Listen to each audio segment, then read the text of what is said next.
નમસ્કાર, વીએસ ન્યૂઝમાં આપનું સ્વાગત છે। સમાચારમાં વાત કરીએ તો રાજુલામાં જાફરાબાદ રોડ પર આવેલ રાજમંદિર હોટલની સામેના એપાર્ટમેન્ટના બીજા માળે આગ લાગવાની ઘટના બની।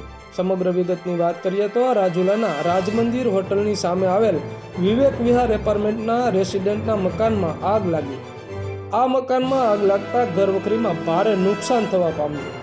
આગમાં એસી, ટીવી સહિત ઇલેક્ટ્રોનિક વસ્તુ બળીને થઈ ખાખ। મકાનમાં મહિલા અને પુત્ર ઘરે હતા તે દરમિયાન આગ લાગી। આગ ઇલેક્ટ્રિક શોર્ટ સર્કિટના કારણે આગ લાગી। આગ લાગતા સ્થાનિક લોકોએ આગ બુઝાવવા પાણીનો મારો ચલાવ્યો। આગ લાગવાની ઘટના નગરપાલિકા ફાયર ફાઇટરને થતાં નગરપાલિકા ઘટના સ્થળે પહોંચ્યું। આગ લાગતા ઘર વખરી અને ઇલેક્ટ્રિક વસ્તુમાં ભારે નુકસાન થવા પામ્યું। તો આવા અવનવા સમાચારો જોવા માટે જોતા રહો વીએસ ન્યૂઝ।